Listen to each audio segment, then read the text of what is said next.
인생이란 여정은 질문에서 시작됩니다. 나는 어디서 왔고, 왜 존재하며 어디로 향하고 있는가? 이 질문 앞에 인간은 수천 년을 헤맸지만 성경은 시작부터 단 한 문장으로 길을 제시합니다. 하나님의 이야기는 창세기에서 시작됩니다. 이 책은 단지 우주의 기원을 다루는 창조의 기록이 아니라 인간과 하나님 사이의 관계, 그 단절과 회복의 드라마를 펼쳐 보여줍니다. 창세기 1장 1절은 이렇게 선언합니다. 태초에 하나님이 천지를 창조하시니라. 이 한 절은 우주의 목적을 설명하며이 땅에 존재하는 모든 생명의 근원이 하나님이심을 밝히고 있습니다.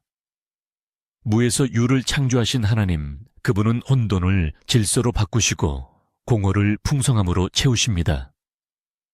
그러나 이 완벽한 창조에는 인간의 타락이라는 결정적 균열이 발생합니다. 아담과 하와가 에덴에서 선악과를 선택했을 때 단지 과일 하나를 먹은 사건이 아니라 하나님의 주권을 거스르고 자신이 주인이 되겠다는 고백이었습니다. 이때부터 죄가 세상에 들어왔고 인간은 하나님과의 친밀함을 상실하게 됩니다.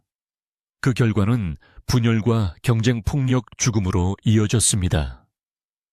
그러나 하나님은 이 타락한 인류를 결코 포기하지 않으셨습니다.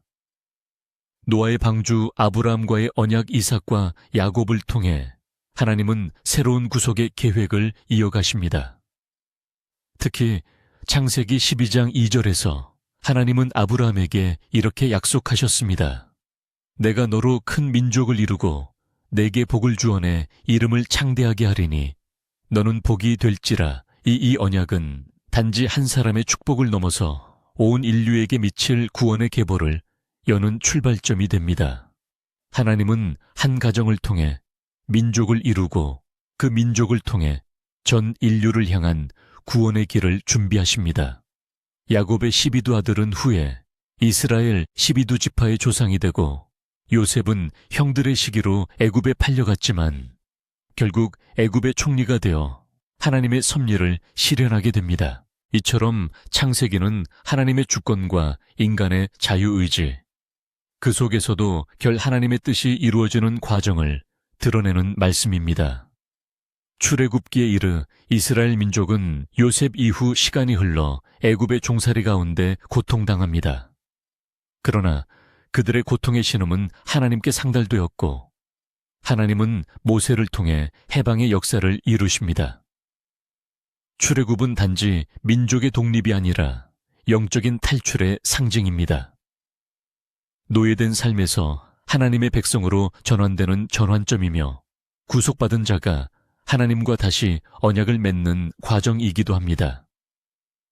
특히 출애굽기 3장 14절에서 하나님은 모세에게 자신을 이렇게 소개하십니다. 나는 스스로 있는 자니라. 인간은 조건과 환경에 의존하지만 하나님은 스스로 존재하시며 결코 변하지 않는 본질로 역사하십니다.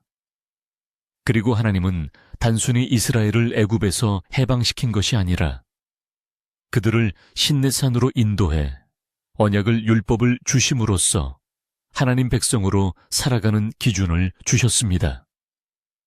십계명은 단지 법률이 아니라 하나님의 성품을 반영한 삶의 지침입니다. 하나님을 사랑하고 이웃을 사랑하는 것이 율법의 핵심이며 그 모든 기준은 하나님과 동행하는 삶의 모양을 규정합니다. 출애굽기는 인간의 연약함과 하나님의 인내를 동시에 보여줍니다.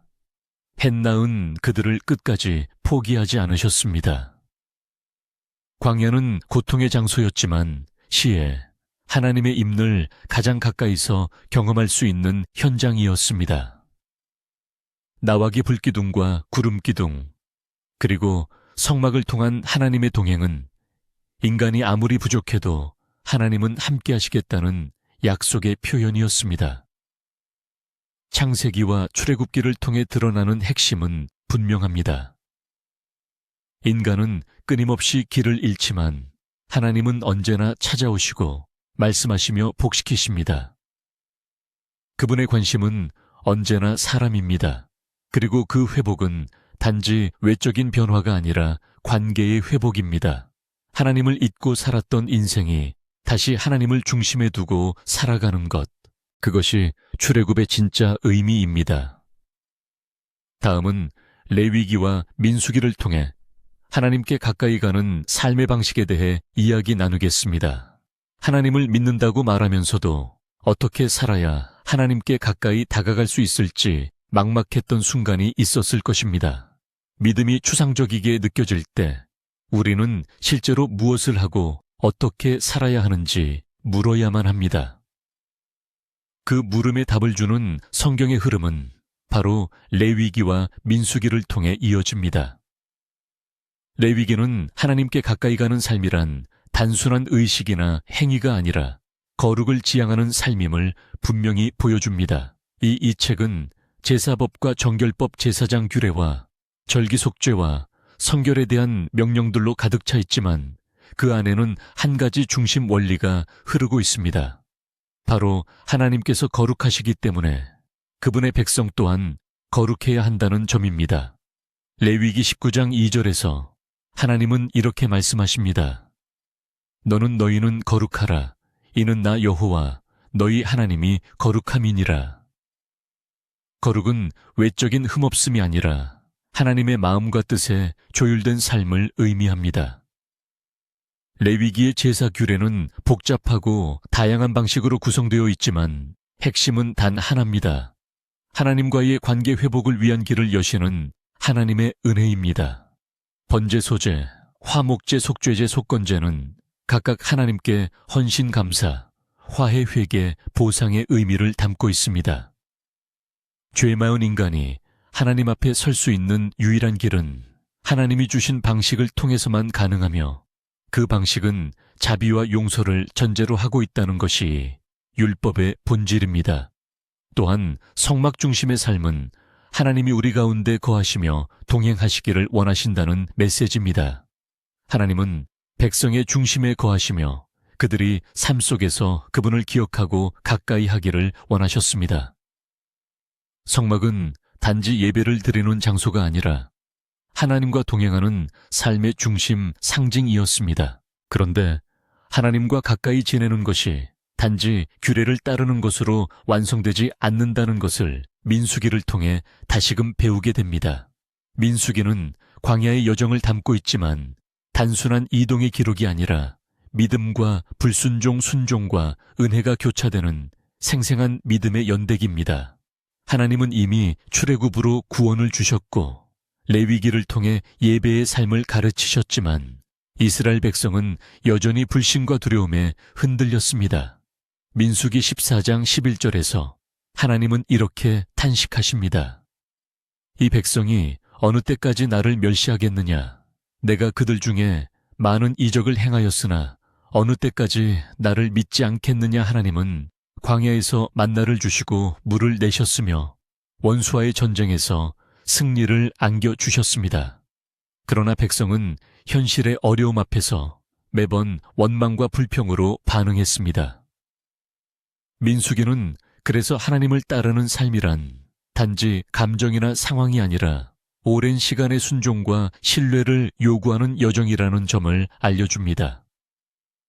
하나님이 아무리 많은 기적을 베푸셔도 믿음이 준비되지 않은 마음은 결국 그 은혜를 놓치고 맙니다. 아데스바네아에서 약속의 땅을 눈앞에 두고도 두려움에 물러섰던 그들의 모습은 오늘을 사는 우리의 믿음에도 날카로운 질문을 던집니다. 하지만 민수기는 동시에 연약한 인간을 향한 하나님의 끈질긴 사랑을 증언합니다. 불순종한 세대는 광야에서 생을 마감했지만 그들의 자손은 다시 약속을 향해 나아가게 됩니다. 하나님은 포기하지 않으셨고 새로운 시작을 준비하셨습니다. 광야 가운데서도 하나님은 구름기둥과 불기둥으로 인도하셨고 반석에서 물을 내시며 매일같이 만나를 주셨습니다. 이 광야 여정에서 가장 중요한 가르침은 하나님은 단지 목적지를 향해 가는 분이 아니라 과정을 함께 하시는 분이라는 점입니다. 민수기의 하나님은 인내로 기다리시고 때로 징계하시되 끝내 회복시키시기를 원하십니다. 인간의 변덕과 실패에도 불구하고 하나님의 언약은 단단히 붙잡혀 있습니다. 레위기를 통해 우리는 하나님께 나아가는 방식과 거룩한 삶의 기준을 배우고 민수기를 통해 그 삶이 실제 광야 같은 인생에서 어떻게 사라져야 하는지를 배웁니다. 하나님은 의식과 삶 예배와 일상 모두를 통해 우리를 거룩하게 비적하십니다. 그분은 단지 예배받기를 원하시는 분이 아니라 우리와 깊은 동행을 나누기 원하시는 하나님이십니다. 다음은 신명기와 여호수아를 통해 하나님의 약속을 붙들고 사는 믿음의 선택에 대해 이야기 나누겠습니다. 삶이란 매일 선택의 연속입니다. 그러나 어떤 선택이 진정 하나님의 뜻에 부합하는 것인지는 늘 쉽게 보이지 않습니다. 신명기와 여호수아는 그러한 우리에게 중요한 기준을 제시합니다. 단지 말씀을 아는 것에서 그치는 것이 아니라 그 말씀을 삶 속에서 선택하고 실천하는 믿음의 태도를 강조합니다. 신명기는 출애굽 2세대에게 다시 한번 하나님의 율법을 선포하는 책입니다. 모세는 약속의 땅을 눈앞에 둔 백성들에게 그동안 하나님이 하신 일들을 회상시키며 그 기억 위에 새로운 순종을 요청합니다. 이는 단순한 회고가 아니라 하나님의 말씀을 기준으로 다시 시작하라는 도전입니다.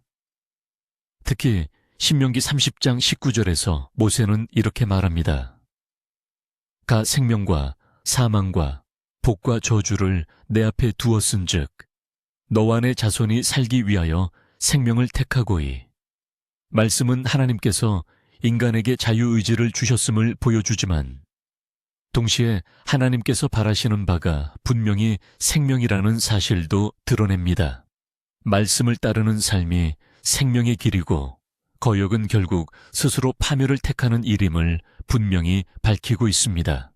신명기는 또한 하나님 사랑의 구체적인 표현으로 순종을 강조합니다. 그 순종은 단지 율법 조항 하나하나를 따르는 행위의 반복이 아니라 하나님을 향한 진심 어린 사랑에서 비롯되는 것입니다. 때는 백성들에게 단호하게 경고하지만 동시에 끊임없이 권면합니다. 하나님을 잊지 말라고, 과거를 기억하라고, 그분의 말씀을 마음에 새기라고 말입니다. 이 율법의 강조가 무거운 짐처럼 느껴질 수 있으나 그 핵심은 관계입니다. 하나님은 백성과 인격적인 관계를 맺고자 하셨고 그 관계의 본질은 말씀을 듣고 믿고 실천하는 데에 있습니다. 백성이 말씀대로 살 때 복이 임하고 그 복은 단지 물질이나 형통만이 아니라 하나님과 함께하는 삶 그 자체입니다.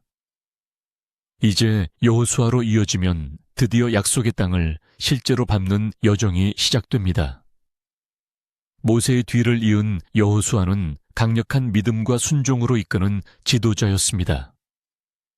여호수아서에서 반복되는 핵심 메시지는 두려워하지 말라는 하나님의 명령입니다.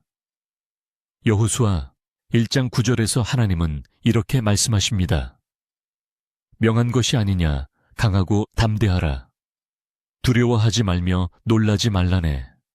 어로 가든지네. 하나님 여호와가 너와 함께하느니라이. 말씀은 단지 지도자에게만 해당되는 것이 아닙니다. 약속의 땅을 향해 가는 모든 하나님의 백성에게 주시는 위로이며 명령입니다. 우리 삶의 여러 전선 앞에서 두려움에 주저앉고 싶을 때 하나님의 이 약속은 변함없는 힘이 됩니다. 여호수아는 철저히 하나님의 말씀을 따라 전쟁을 수행하고 가나안 땅을 차지해 나갑니다. 여리고성은 무너뜨릴 수 없을 것 같은 거대한 벽이었지만 그들은 칼을 들지 않고 믿음으로 돌았습니다. 그 행위는 논리나 전술이 아니라 말씀을 신뢰한 결과였습니다. 기적은 그렇게 나타났습니다. 그러나 여호수아서 또한 경고를 잊지 않습니다. 아이 성에서의 패배는 한 사람의 불순종, 아간의 죄로 인해 전체가 무너질 수 있다는 교훈을 줍니다. 이는 공동체의 거룩함과 순종이 하나님 나라를 이루는데 얼마나 중요한지를 보여주는 대목입니다. 여호수아는 땅을 나누고 각 지파에게 그들의 유산을 분배하지만 그는 마지막까지 한 가지를 강조합니다. 바로 말씀에 대한 철저한 순종입니다. 여호수아 24장에서 그는 백성 앞에서 이렇게 고백합니다. 오직 나와 내 집은 여호와를 섬기겠노라. 이 고백은 단지 한 가정의 결단이 아니라 모든 믿는 자에게 향한 선언이어야 합니다. 신명기와 여호수아는 들음과 실천이라는 두 축을 명확하게 제시합니다. 들은 말씀을 마음에 새기고 그것을 실제 삶에서 선택할 수 있는 용기. 그 용기를 하나님은 기뻐하십니다. 신앙은 감정도 습관도 아닌 분명한 선택의 결과입니다. 오늘의 삶에서 우리가 어떤 선택을 반복하고 있는지 되묻는다면 하나님은 말씀하실 것입니다. 생명의 길을 택하라고 담대히 걸으라고 나와 함께하겠노라고. 다음은 사사기와 루기를 통해 하나님 없는 시대 속에서도 이어지는 은혜의 흐름에 대해 이야기 나누겠습니다. 하나님을 믿는다고 하면서도 하나님이 멀게 느껴지고 세상의 혼란 속에서 방향을 잃을 때가 있습니다. 모든 것이 어지럽고 누구도 믿을 수 없을 것 같은 시대. 그럼에도 불구하고 하나님은 여전히 일하고 계신다는 사실을 잊지 말아야 합니다. 사사기와 루기는 그런 절망의 시대 속에서 하나님의 손길이 결코 멈추지 않았음을 보여주는 말씀입니다. 사사기는 이스라엘 백성이 약속의 땅에 정착한 이후 왕이 없었던 시기의 역사를 담고 있습니다. 이 시기는 한마디로 혼란과 타락의 연속이었습니다. 사사기 21장 25절은이 시대를 이렇게 요약합니다. 그때에 이스라엘의 왕이 없으므로 사람이 각기 자기의 소견에 옳은 대로 행하였더라. 하나님의 말씀보다 자신의 판단을 따르는 시대. 그것은 하나님을 잊고 제멋대로 살아가는 인간의 민낯을 그대로 보여줍니다. 이 시기의 백성들은 하나님의 언약을 잊었고 이방신들을 섬기며 악에 빠졌습니다. 그러나 하나님은 그들을 전혀 버리지 않으셨습니다. 그들이 고통 속에서 부르짖을 때마다 하나님은 사사를 구원하셨습니다. 사들은 완전한 사람이 아니었습니다. 때론 연약했고 때론 판단이 흐려졌으며 스스로도 하나님의 뜻을 온전히 알지 못했습니다. 그럼에도 불구하고 하나님은 그들을 통해 당신의 구속 역사를 이어가셨습니다. 기드온은 자신을 미약하다 여겼지만 하나님은 그를 통해 미디안 군대를 무너뜨리셨고, 삼손은 불완전한 힘의 사람처럼 보였지만 하나님은 그의 마지막 기도를 통해 블레셋을 치셨습니다. 이처럼 사사기는 인간의 연약함보다 크신 하나님의 자비와 인내를 증언합니다. 그러나 사사기는 단지 반복되는 죄와 구원의 순환 구조만을 보여주는 책이 아닙니다. 그 안에는 우리가 하나님 없이 살아가려 할 때 어떤 결과가 따르는지를 분명히 경고합니다. 인간이 하나님을 떠날 때마다 결국 공동체는 무너지고 삶은 곡되며 약한 자들이 고통당하게 됩니다. 사사기는 이스라엘 백성뿐 아니라 오늘 우리 모두에게 당신은 지금 누구의 뜻을 따라 살아가고 있는가라는 질문을 던집니다. 그 어두운 시대의 끝자락에 룻기라는 짧지만 강렬한 이야기 하나가 조용히 등장합니다. 룻기는 전쟁도 기적도 왕도 등장하지 않습니다. 오히려 가난하고 상처받은 여성들 나오미와 룻이 서로를 의지하며 살아가는 이야기입니다. 그러나 바로 그 일상 속에 하나님의 손길이 깊이 스며들어 있음을 보여줍니다. 룻은 모압 여인으로 율법상으로는 이스라엘 공동체 안에 들어올 수 없는 사람이었습니다. 그러나 그녀는 시어머니 나오미를 끝까지 따르며 이렇게 고백합니다. 어머니의 하나님이 나의 하나님이 되시리니. 룻이 1장 16절의 이 고백은 단순한 효심이 아니라 그녀의 믿음의 결단이었습니다. 하나님은 그 믿음을 귀히 여기셨고 룻을 통해 다윗의 계보, 더 나아가 예수 그리스도의 혈통이 이어지게 하셨습니다. 이처럼 루기는 하나님의 섭리가 얼마나 조용하고도 깊은 방식으로 이루어지는지를 보여주는 증거입니다. 세상의 눈으로는 작고 하찮아 보일 수 있지만 하나님은 그 중심의 믿음을 보십니다.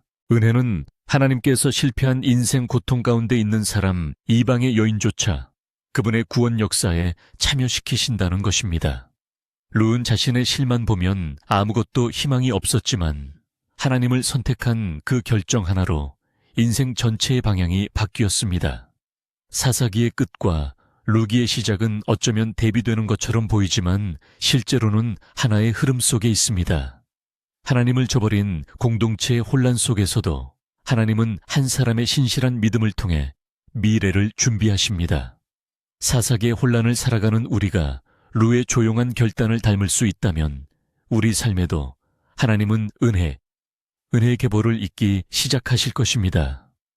그분은 오늘도 누구를 통해 일하실지, 어떤 길로 구원의 흐름을 이어가실지 당신의 신실한 사람을 찾고 계십니다.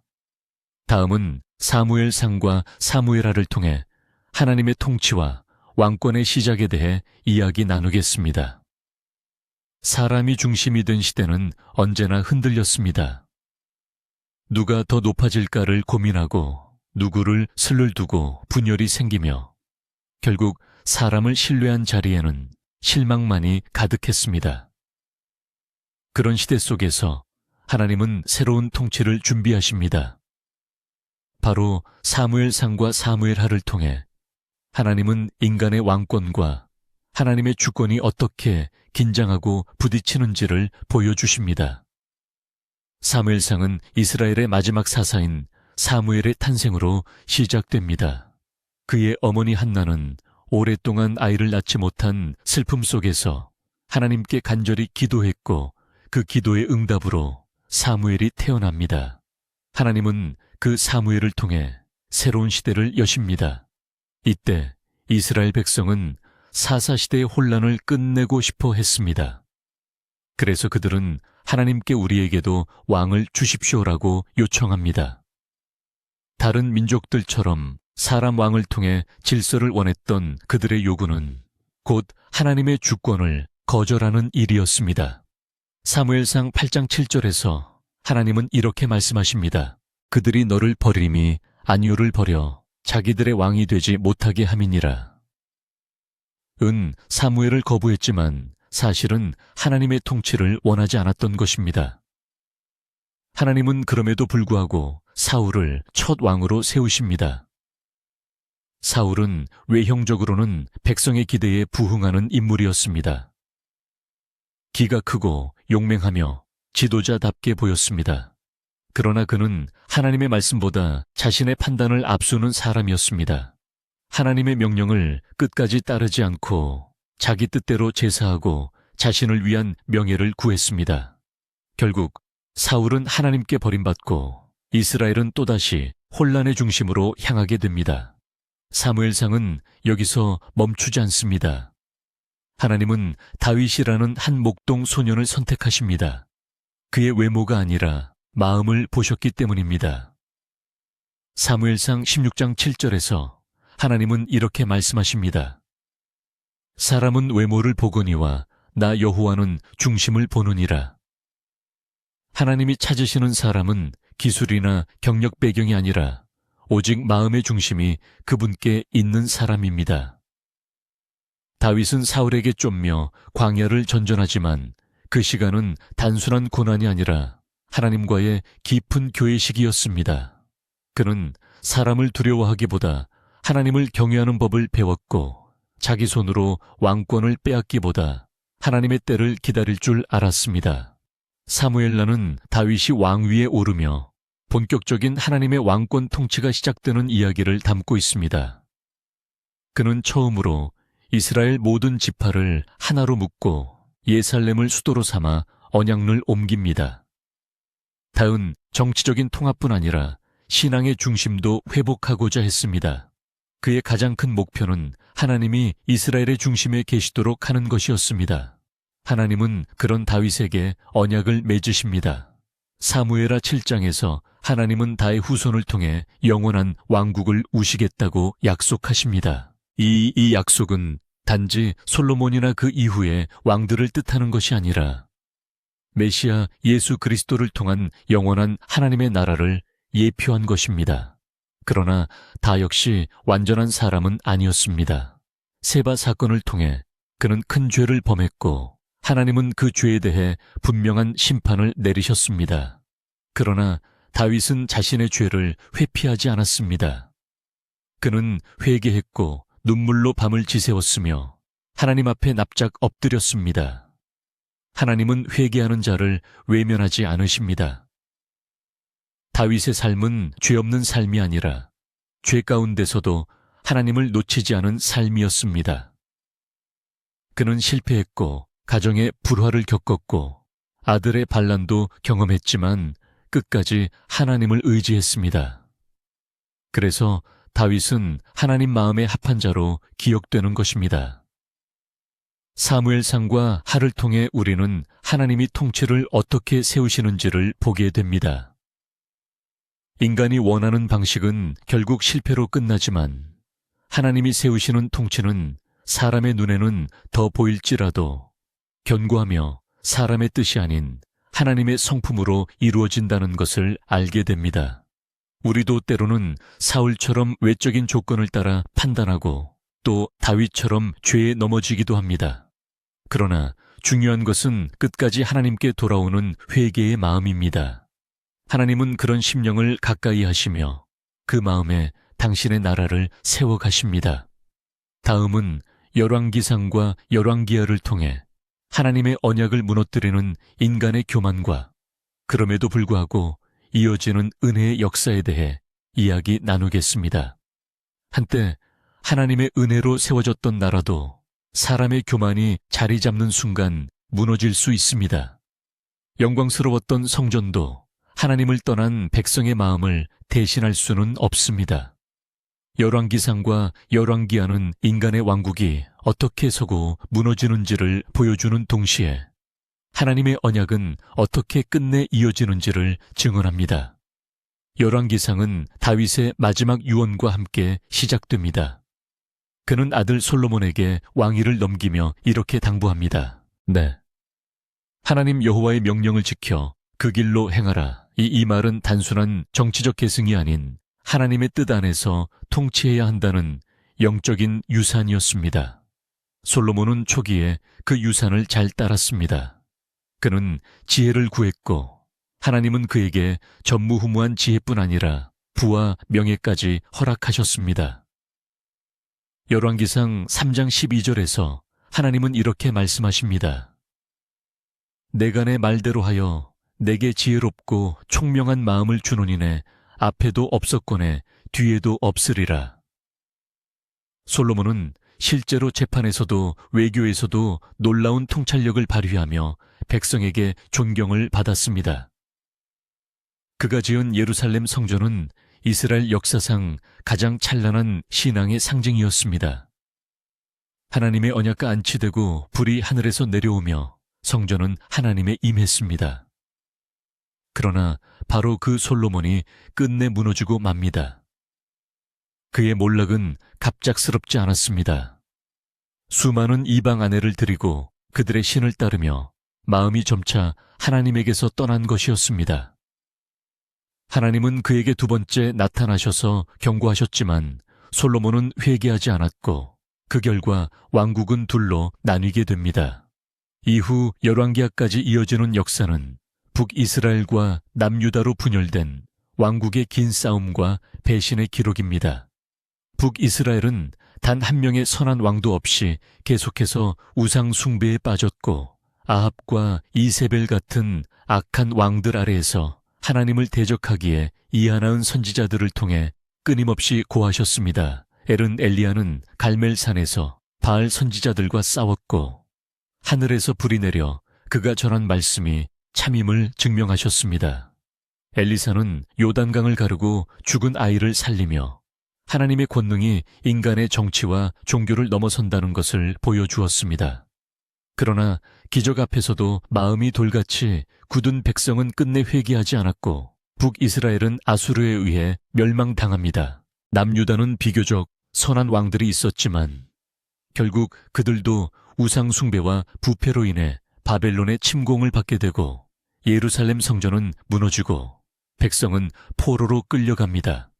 열왕기하는 그 절망의 끝에서 한 장면을 보여줍니다. 바벨론 포로지에서 여호야긴 왕이 감옥에서 풀려나 왕의 상에서 음식을 받는다는 장면입니다. 아주 짧고 조용한 기록이지만 이것은 단순한 사소한 사건이 아닙니다. 열왕기하 25장 30절은 이렇게 기록합니다. 그가 날마다 왕의 앞에서 그 먹는 분량을 받았더라.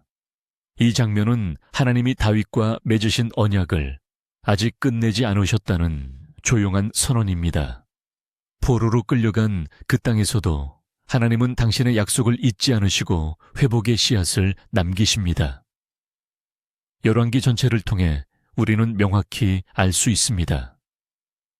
하나님의 나라는 인간의 손으로 세워지지 않으며 그 뜻을 무시할 때 결국 모든 권세는 무너진다는 사실입니다.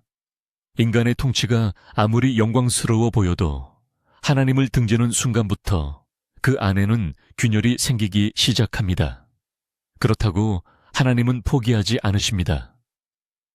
선지자를 보내고 기적을 베푸시며 또 말씀으로 마음을 돌이킬 기회를 주십니다. 하나님은 경고하실 때에도 징계하실 때에도 언제나 회복을 준비하십니다. 포로 가운데서도 절망 가운데서도 하나님의 언약은 살아있으며 그 언약은 결 예수 그리스도 안에서 성취될 약속입니다. 지금 우리의 삶에도 솔로몬의 지혜가 필요하고 엘리야의 담대함이 필요하며 남유다 백성처럼 끝없는 우상 앞에서 돌아서야 할 결단이 필요합니다. 하나님은 여전히 말씀하시며 여전히 우리 안에서 회복을 준비하십니다. 다음은 역대상과 역대화를 통해 기억의 신앙 하나님이 이루신 일들을 어떻게 전하고 지켜야 하는지에 대해 이야기 나누겠습니다. 기억이 사라지면 정체성도 흔들립니다. 하나님과 함께했던 역사를 알게 되면 우리는 누구인지 왜 믿는지조차 모르게 됩니다. 역대상과 역대는 그런 망각의 시대를 향해 말씀합니다. 하나님이 이루신 역사를 다시 써내려가며 잊혀진 은혜를 되살려 신앙의 뿌리를 단단히 세워야 한다고 말입니다. 역대기는 포로에서 돌아온 유다 백성을 위해 기록된 말씀입니다. 바벨론 포로기 이후 모든 것이 무너진 그들에게 하나님은 과거를 다시 돌아보게 하십니다. 그러나 이 기록은 단순히 과거의 반복이 아닙니다. 사무엘서와 열왕기서가 인간의 죄와 타락 멸망의 원인을 보여주는 데에 집중했다면 역대기는 하나님의 은혜와 회복의 관점에서 같은 역사를 다시 조명합니다. 역대상은 아담으로부터 다지어지는 긴 족보로 시작합니다. 이 족보는 단순한 가계도가 아니라 하나님이 어떻게 인류를 인도해 오셨는지를 보여주는 거룩한 기록입니다. 이스라엘의 역사는 어느 민족보다 특별한 것이 아니라 하나님의 주권 속에서 선택되고 인도된 은혜의 역사임을 증명합니다. 그리고 역대상은 다의 왕권과 언약 성전 준비에 집중합니다. 이전 성경들이 다윗의 고난과 실수, 죄에 초점을 맞췄다면 역대상은 그의 신앙과 헌신을 중심에 둡니다. 다윗은 성전을 짓는 것이 허락되지 않았지만 모든 재료를 준비하고 설계도를 만들며 후계자 솔로몬에게 신앙의 유산을 물려줍니다. 역대상 28장 20절에서 다윗은 이렇게 말합니다. 강하고 담대히 하라. 두려워하지 말며 놀라지 말고 여호와 하나님이 너와 함께 계시사 내게서 떠나지 아니하시고 너를 버리지 아니하시리라. 포로에서 돌아온 백성에게 이 말씀은 단순한 과거의 인용이 아니라 지금 다시 성전을 세우려는 그들에게 향한 려와 확신이었습니다. 역대하는 솔로몬의 기와 성전 건축, 그리고 그 이후 남유다의 왕들을 따라가는 구조로 되어 있습니다. 초점은 하나님과 언약을 맺은 성이 어떻게 그 말씀을 기억하고 지켜야 하는지에 있습니다. 북이스라엘의 역사는 거의 다루지 않으며 남유다의 역사를 통해 회개와 개역 회복의 메시지를 강조합니다. 히스기야 요시야 왕의 혁은 역대하의 중심으리 히스기야는 성전을 정결하게 하고 월절을 복하며 예배를 다시 세웠습니다. 요시야는 율법책을 발견하고 온 성과 더불어 언약을 새롭게 하며 우상을 철저히 제거했습니다. 이 두 사람은 말씀을 잊었던 시대 속에서 기억을 회복시켜 신앙을 다시 세운 대표적인 인물입니다. 역대하는 실패를 반복하지 않기 위해 기억의 신앙을 강조합니다. 하나님이 어떻게 은혜를 베푸셨는지, 어떤 경고를 주셨는지, 어떤 언약을 이루셨는지를 되새기지 않으면 결국 같은 길을 걸을 수밖에 없다는 것입니다. 역대하 7장 14절의 말씀은 그 핵심을 이렇게 전합니다. 내 이름으로 일컫는 내 백성이 그들의 악한 길에서 떠나 스스로 낮추고 기도하여 내 얼굴을 찾으면 내가 하늘에서 듣고 그들의 죄를 사하고 그들의 땅을 고칠지라. 이 약속은 포로에서 돌아온 백성에게만이 아니라 지금을 사는 우리에게도 그대로 유효합니다. 하나님은 지금도 그 얼굴을 찾는 자를 회복시키십니다. 신앙은 과거를 기억해서 시작됩니다. 단지 개인의 추억이 아니라 하나님께서 어떻게 일하셨는지를 기억하는 일입니다. 그 기억이 있을 때 우리는 다시 일어설 수 있고 흔들리는 세상 속에서도 하나님이 어떤 분이신지를 붙들 수 있습니다. 오늘 우리는 얼마나 자주 하나님의 은혜를 잊고 살고 있을까요? 기도 응답을 받고서도 며칠 지나면 내 실력인 것처럼 착각하지는 않았나요? 눈물로 회개하던 그 밤의 다짐을 세월이 지나며 잊어버린 건 아닐까요? 역대기의 말씀은 지금 이 순간 신앙의 뿌리를 되찾으라는 강한 외침입니다. 다음은 에스라 느헤미야 에스더를 통해 무너진 신앙과 공동체가 어떻게 다시 세워지는지에 대해 이야기 나누겠습니다. 인생이 완전히 무너졌다고 느껴질 때가 있습니다. 신앙도 흔들리고 공동체는 흩어지고 아무것도 회복될 것 같지 않은 그때, 성경은 그렇게 깨어진 순간에도 하나님은 일하고 계신다고 말씀하십니다. 에스라 느헤미야 에스더는 포로기 이후 무너진 삶을 다시 세우는 과정을 보여줍니다. 회복은 한순간에 이루어지지 않지만 믿음으로 쌓아올린 작은 순종들이 결국 하나님의 성을 다시 세웁니다. 에스라는 바벨론 포로에서 돌아온 유다 백성 중 첫 번째 귀환의 지도자로 등장합니다. 성전이 파괴되고 예배가 끊어졌던 그들의 현실은 처참했습니다. 그러나 하나님은 페르시아 왕 고레스의 마음을 움직여 그들에게 귀환의 길을 여셨고 성전을 다시 세우도록 허락하셨습니다. 에스라 1장 1절은 이렇게 시작합니다. 아사왕 고레스 원년에 여호와께서 예레미야의 입을 통하여 하신 말씀을 이루시려고 고레스의 마음을 감동시키심의 말씀은 명확합니다. 회복의 시작은 인간의 뜻이 아니라 하나님의 말씀이 성취되는 데서 비롯됩니다. 하나님의 시간은 멈춘 것처럼 보였지만 실제로는 말씀대로 정확하게 이루어지고 있었던 것입니다. 에스라서의 중심은 성전 재건입니다. 그러나 단지 건물만 짓는 것이 아닙니다. 진짜 회복은 무너졌던 예배, 잊혀졌던 율법, 흐려졌던 정체성을 다시 세우는 것입니다.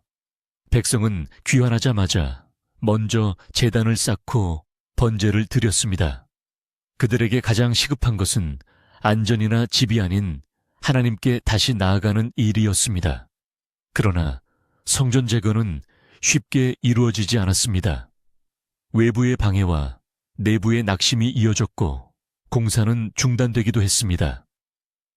하지만 하나님은 학개와 스가랴 선지자를 보내 말씀을 주셨고 결국 백성은 다시 일어나 성전을 완공하게 됩니다. 이는 단지 성전 완공의 기록이 아니라 공동체가 어떻게 말씀으로 다시 세워지는지를 보여주는 상징입니다. 에스라는 두 번째 귀환 때 직접 예살렘으로 돌아옵니다. 그는 율법학자로서 백성에게 하나님의 말씀을 가르치고 회복시키는데 전념합니다. 에스라 7장 10절은 이렇게 말합니다. 에스라가 여호와의 율법을 연구하여 준행하며 율례와 규례를 이스라엘에게 가르치기로 결심하였더라. 회복은 말씀을 읽고 삶에서 행하고 서로 가르치는 일상의 순종에서 시작됩니다. 그 다음 느헤미야는 무너진 성벽을 다시 세우기 위해 등장합니다.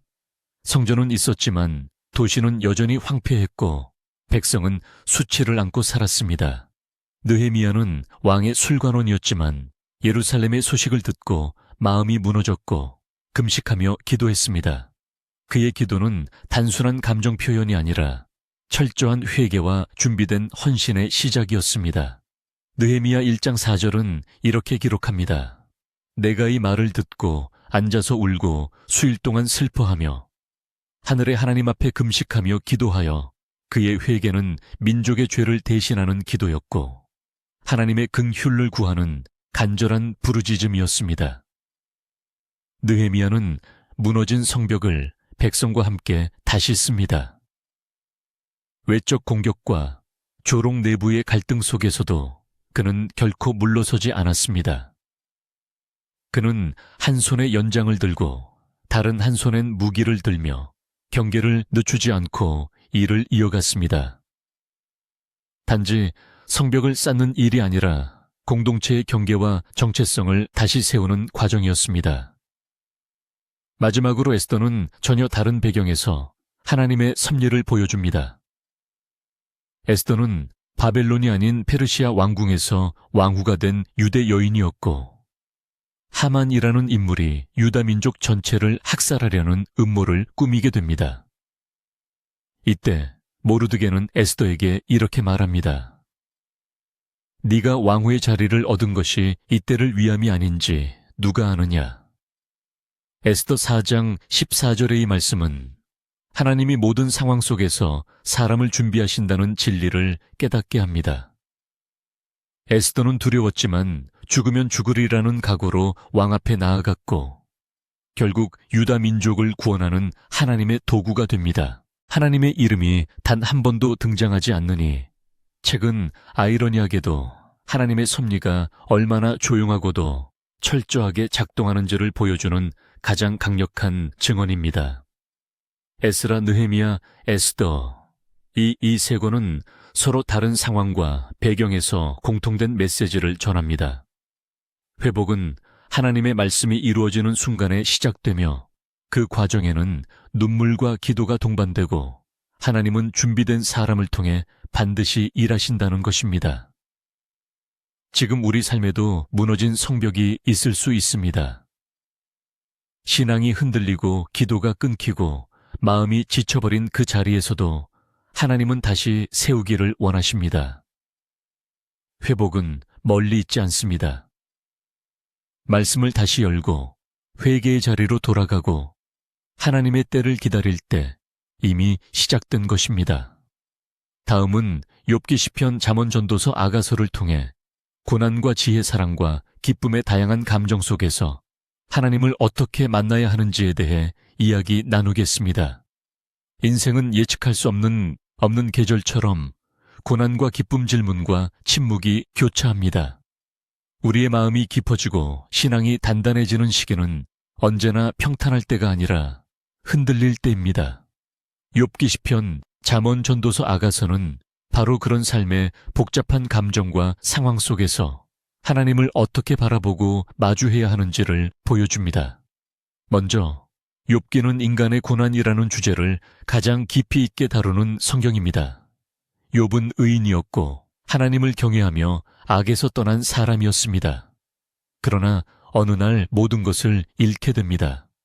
자녀와 재산 건강까지 모두 무너지는 그 참담한 상황 속에서도 욥은 이렇게 고백합니다.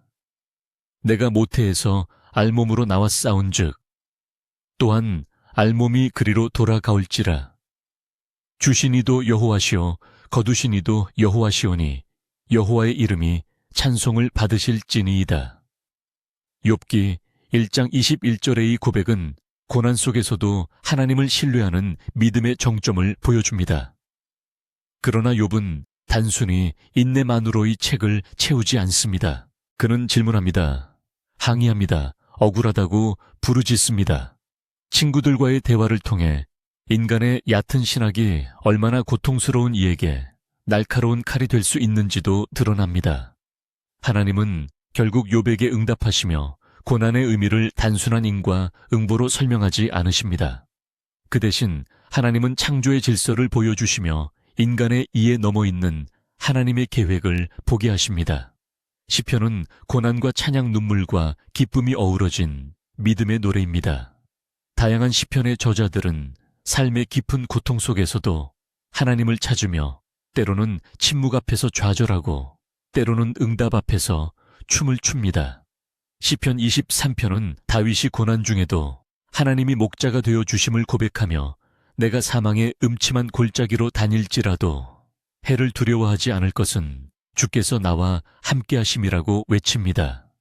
시편은 단지 기도의 언어를 넘어 인간의 감정 전체를 하나님 앞에 올려드리는 정직한 고백입니다. 잠언은 삶의 원리와 하나님의 지혜를 담고 있습니다. 그 지혜는 단순히 정보를 주는 것이 아니라 어떻게 살아야 하나님의 뜻을 이루는 삶이 되는지를 알려줍니다. 잠언 3장 5절은 말합니다.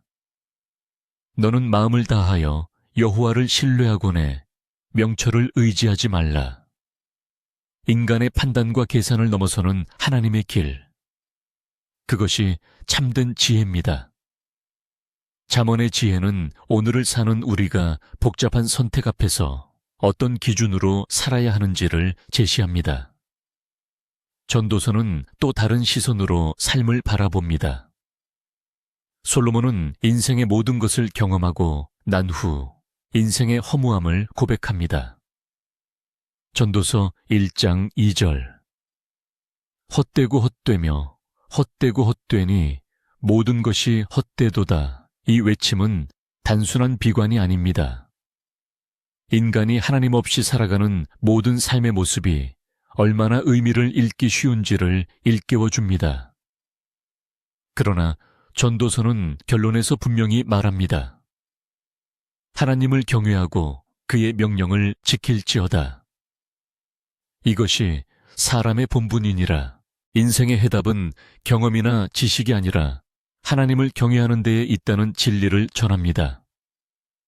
그리고 아가서는 사랑에 대한 시편이라 할 만큼 인간과 하나님 사이에 깊은 사랑을 노래합니다. 문자적으로는 남녀의 사랑을 묘사하지만 신앙적으로 해석하면 하나님과 그분의 백성 사이 혹은 그리스도와 교회 사이의 사랑을 상징합니다. 아가서 2장 10절은 이렇게 말합니다. 나의 사랑하는 자가 내게 말하여 이르기를 나의 사랑 내 어여쁜 자야 일어나서 함께 가자. 이 말씀은 초대하시는 하나님의 음성이자 우리를 향한 친밀한 부르심입니다. 5권의 책은 전혀 다른 결을 가진 듯 보이지만 하나로 이어지는 흐름을 가집니다. 고난을 이겨내는 신앙 욥기. 그 고통 속에서도 찬양을 올리는 믿음. 시편 세상 속에서 하나님 뜻을 따르는 지혜. 잠언 삶의 궁극적 의미를 찾는 묵상 전도서. 그리고 하나님과의 깊은 사랑의 교제. 아가서의 모든 흐름은 하나님이 어떤 분이시며 우리 삶에서 어떻게 함께 하시는지를 다양한 감정과 경험 속에서 입체적으로 보여주는 성경의 중심입니다. 우리의 삶도이 책들처럼 다양한 계절을 지나갑니다. 설명되지 않는 고난, 억울한 순간, 기쁨과 회복, 그리고 사랑과 갈망. 그 모든 감정과 순간 안에서 하나님은 침묵하지 않으십니다. 때로는 응답으로, 때로는 기다림으로, 때로는 단순한 동행으로 우리를 이끌어 가십니다. 다음은 이사야 말라기까지 선지서들을 통해 하나님의 경고와 위로, 그리고 회복의 약속이 어떻게 선포되는지에 대해 이야기 나누겠습니다. 하나님의 뜻을 거역한 민족, 그럼에도 끊임없이 부르시는 하나님의 음성. 농시옵나. 이사야 말라기까지 선지서들은 인간의 죄에 대한 하나님의 심판을 외치면서도 동시에 회복과 소망을 약속하신 하나님의 깊은 사랑을 드러냅니다. 이 마지막 구약 성경의 흐름은 단지 과거의 예언이 아니라 오늘 우리에게 주시는 경고이며 위로이며 준비입니다. 첫째, 이사야는 하나님 백성이 죄악 가운데 살아가며 하나님의 뜻을 떠났을 때 하나님이 얼마나 애들을 돌이키기 원하시는지를 보여줍니다. 그러나 이사야는 단지 심판의 메시지로 가득 찬 책이 아닙니다. 이사야 9장 6절은 메시아에 대한 약속으로 이렇게 말합니다. 이는 한 아기가 우리에게 낳고 한 아들을 우리에게 주신 바 되었는데 그 이름은 기묘자라 모사라 전능하신 하나님이라 영존하시는 아버지라 평강의 왕이라 할 것임이라. 이사야는 오실 메시아 예수 그리스도를 예언하며 구약의 수많은 심판 예언 속에서도 희망이 결코 사라지지 않았음을 증거합니다. 둘째, 예레미야와 예레미야 애가는 이스라엘의 멸망 직전과 직후의 상황을 담고 있습니다. 백성은 죄를 거듭하며 하나님의 인내를 시험했고 마침내 예루살렘은 바벨론에 의해 철저히 파괴됩니다. 예레미야는 이를 미리 예언하며 눈물로 백성을 경고했지만 대부분은 그를 조롱하고 거절했습니다. 그러나 예레미야가 3장 22절은 이렇게 고백합니다. 여호와의 인자와 긍휼이 무궁하심으로 우리가 진멸되지 아니함이니이다. 완전히 무너진 폐허 속에서도 하나님의 긍휼은 아침마다 새롭다고 고백하느니 말씀은 가장 절망적인 순간에도 붙들 수 있는 진리입니다. 셋째, 에스겔은 포로지에서 사역한 선지자입니다. 그는 성전이 무너진 이후 백성에게 하나님이 여전히 그들과 함께 계신다고 선언합니다. 에스겔 37장에서는 마른 뼈들이 살아나는 환상이 등장하는 데에는 죽은 듯한 이스라엘 공동체가 하나님의 영으로 다시 살아날 것을 상징합니다. 이 장면은 재건에 대한 단순한 희망이 아니라 절망 가운데 새 생명을 불어넣으시는 하나님의 주권을 보여주는 강력한 예언입니다. 넷째, 다니엘은 포로로 끌려갔지만 바벨론과 페르시아 제국 가운데서 하나님의 뜻을 붙들고 살아간 자입니다.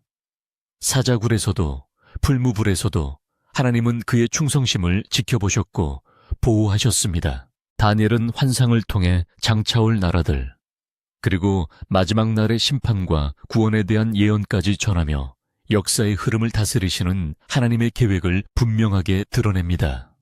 다섯째, 호세아를 비롯한 소의 연서들은 각기 다른 시대적 상황과 지역에 따라 말씀을 전했지만 공통된 주제는 하나님의 사랑과 인간의 배신, 그리고 회복입니다. 호세아는 음란한 여인을 아내로 맞아야 하는 자신의 삶을 통해 하나님이 얼마나 고통스럽게 이스라엘을 사랑하시는지를 보여줍니다. 그 사랑은 조건 없는 용서이며 끊임없는 기다림입니다. 여섯째, 요엘, 아모스, 오바디아, 요나, 미가 등은 심판과 회개를 강력히 외치며 하나님의 공의를 강조합니다. 특히 요나는 하나님의 명령을 거절하고 도망치다 결국 니누웨에 가서 하나님의 자비를 선포하게 됩니다. 놀랍게도 이방 민족이 회개하고 구원을 받게 되는 요나의 이야기는 하나님의 은혜가 누구에게나 열려 있다는 중요한 진리를 전합니다. 일곱째, 하박국과 스바냐는 왜 악인이 형통하는가라는 인간의 오래된 질문에 대해 하나님의 절대 주권과 공의로 답합니다. 하박국 3장 17절의 고백은 모든 신앙의 본질을 꿰뚫습니다. 비록 무화과 나무가 무성하지 못하며 외양간에 소가 없을지라도 나는 여호와로 말미암아 즐거워하며 환경이 아니라 하나님 자체로 기뻐하는 믿음의 성숙함을 보여줍니다. 8째 학계와 스가랴는 성전 재건의 시대에 주어진 말씀입니다. 외형적으로는 아무것도 가진 것이 없던 때 하나님은 그들의 중심을 보셨습니다. 스가랴는 환상을 통해 오실 메시아를 예언하고 남은 자들을 통해 하나님이 새로운 나라를 준비하신다는 소망을 전합니다. 9째, 말라기는 구약의 마지막 책으로 하나님과의 관계가 무뎌진 백성에게 다시 돌아오라고 촉구합니다. 제사를 대충 드리고 11조를 속이며 하나님을 무시했던 그들에게 말라기 3장 7절은 이렇게 말씀합니다. 너희는 내게로 돌아오라. 그리하면 나도 너희에게로 돌아가리라. 구약 전체의 끝자락에서 하나님은 단호하게 그러나 따뜻하게 말씀하십니다. 돌아오라고 기다리고 있다고 약속은 여전히 유효하다고 말입니다. 이렇게 구약의 마지막 흐름은 무너짐에서 회복으로, 심판에서 사랑으로, 인간의 죄에서 하나님의 언약으로 나아가는 여정입니다. 하나님은 진노하시는 분이지만 그 진노는 사랑에서 나온 것입니다. 하나님은 경고하시는 분이지만 그 경고는 포기의 선언이 아니라 회복의 초대입니다. 오늘 함께 나눈 이야기를 바탕으로 마음을 조용히 가다듬고이 시간 함께 기도드립니다. 하나님 아버지, 주의 말씀을 듣는 동안 제 마음이 얼마나 멀어져 있었는지 깨닫게 하시니 감사합니다. 선지자들을 통해 끊임없이 말씀하시고도 외면당하셨던 아버지의 아픔을 이제야 조금은 알 것 같습니다. 주님, 제 안에 교만과 무관심 습관이 되어버린 무기력한 신앙을 불쌍히 여겨주시고 다시 아버지께 돌아가는 은혜를 허락해 주십시오. 주의 인자하심으로 제 마음을 만져주시고 하나님의 음성에 다시 민감해지게 하시며 꺼졌던 회개의 불씨가 다시 타오르게 해 주십시오. 이 시간 무너진 예배와 흐려진 믿음 잊고 지냈던 언약 앞에 다시 서오니 주님 저를 회복시켜 주시고 말씀 안에 굳건히 서는 자 되게 하소서. 예수님의 이름으로 기도드립니다. 아멘. 하나님의 인자하심이 여러분에게 회복으로 임하길 바랍니다. 좋아요를 눌러주시고 아래 댓글란에 아멘이라고 남겨주세요. 인생이란 여정은 질문에서 시작됩니다. 나는 어디서 왔고 왜 존재하며 어디로 향하고 있는가? 이 질문 앞에 인간은 수천 년을 헤맸지만 성경은 시작부터 단 한 문장으로 길을 제시합니다. 하나님의 이야기는 창세기에서 시작됩니다. 이 책은 단지 우주의 기원을 다루는 창조의 기록이 아니라 인간과 하나님 사이의 관계, 그 단절과 회복의 드라마를 펼쳐 보여줍니다. 창세기 1장 1절은 이렇게 선언합니다. 태초에 하나님이 천지를 창조하시니라. 이 한 절은 우주의 목적을 설명하며이 땅에 존재하는 모든 생명의 근원이 하나님이심을 밝히고 있습니다. 무에서 유를 창조하신 하나님, 그분은 혼돈을 질서로 바꾸시고 공허를 풍성함으로 채우십니다. 그러나 이 완벽한 창조에는 인간의 타락이라는 결정적 균열이 발생합니다. 아담과 하와가 에덴에서 선악과를 선택했을 때 단지 과일 하나를 먹은 사건이 아니라 하나님의 주권을 거스르고 자신이 주인이 되겠다는 고백이었습니다. 이때부터 죄가 세상에 들어왔고 인간은 하나님과의 친밀함을 상실하게 됩니다. 그 결과는 분열과 경쟁, 폭력, 죽음으로 이어졌습니다. 그러나 하나님은 이 타락한 인류를 결코 포기하지 않으셨습니다. 노아의 방주 아브라함과의 언약 이삭과 야곱을 통해 하나님은 새로운 구속의 계획을 이어가십니다. 특히 창세기 12장 2절에서 하나님은 아브라함에게 이렇게 약속하셨습니다. 내가 너로 큰 족을 이루고 내게 복을 주어 내 이름을 창대하게 하리니 너는 복이 될지라. 이 언약은 단지 한 사람의 축복을 넘어서 온 인류에게 미칠 구원의 계보를 여는 출발점이 됩니다. 하나님은 한 가정을 통해 민족을 이루고 그 민족을 통해 전 인류를 향한 구원의 길을 준비하십니다.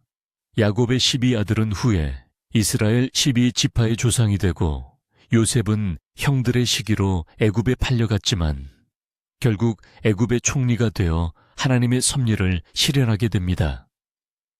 이처럼 창세기는 하나님의 주권과 인간의 자유의지, 그 속에서도 결국 하나님의 뜻이 이루어지는 과정을 드러내는 말씀입니다. 그리고 출애굽기에 이르러 이스라엘 민족은 요셉 이후 시간이 흘러 애굽의 종살이 가운데 고통당합니다.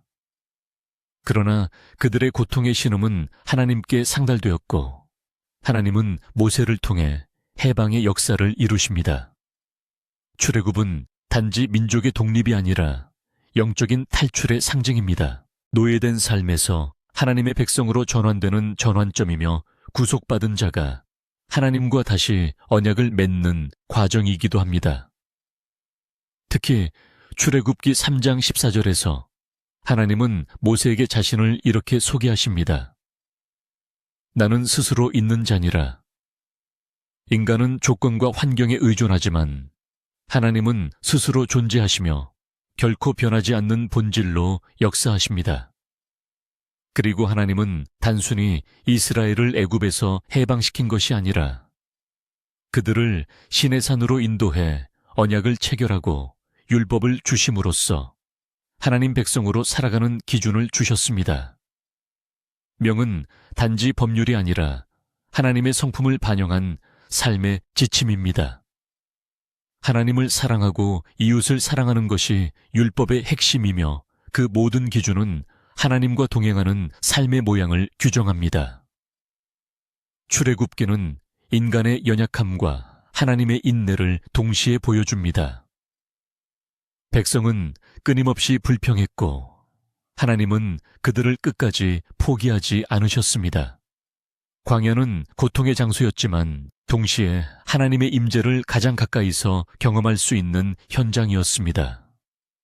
만나와 메추라기, 불기둥과 구름기둥, 그리고 성막을 통한 하나님의 동행은 인간이 아무리 부족해도 하나님은 함께 하시겠다는 약속의 표현이었습니다.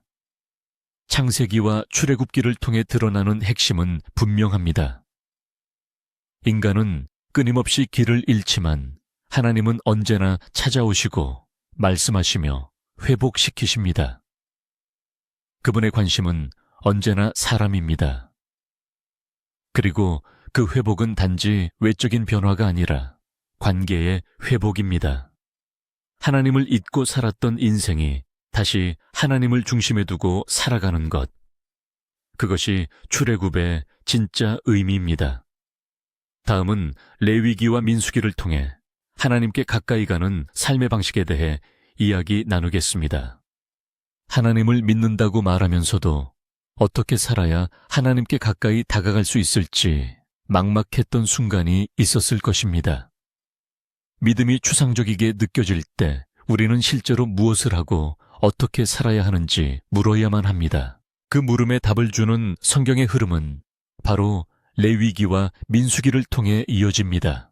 레위기는 하나님께 가까이 가는 삶이란 단순한 의식이나 행위가 아니라 거룩을 지향하는 삶임을 분명히 보여줍니다. 이 책은 제사법과 정결법 제사장 규례와 절기 속죄와 성결에 대한 명령들로 가득 차 있지만 그 안에는 한 가지 중심 원리가 흐르고 있습니다. 바로 하나님께서 거룩하시기 때문에 그분의 백성 또한 거룩해야 한다는 점입니다. 레위기 19장 2절에서 하나님은 이렇게 말씀하십니다. 너희는 거룩하라. 이는 나 여호와 너희 하나님이 거룩함이니라. 거룩은 외적인 흠없음이 아니라 하나님의 마음과 뜻에 조율된 삶을 의미합니다. 레위기의 제사 규례는 복잡하고 다양한 방식으로 구성되어 있지만 핵심은 단 하나입니다. 하나님과의 관계 회복을 위한 길을 여시는 하나님의 은혜입니다. 번제소제, 화목제, 속죄, 속건제는 각각 하나님께 헌신, 감사, 화해, 회개, 보상의 의미를 담고 있습니다. 죄은 인간이 하나님 앞에 설 수 있는 유일한 길은 하나님이 주신 방식을 통해서만 가능하며 그 방식은 자비와 용서를 전제로 하고 있다는 것이 율법의 본질입니다. 또한 성막 중심의 삶은 하나님이 우리 가운데 거하시며 동행하시기를 원하신다는 메시지입니다.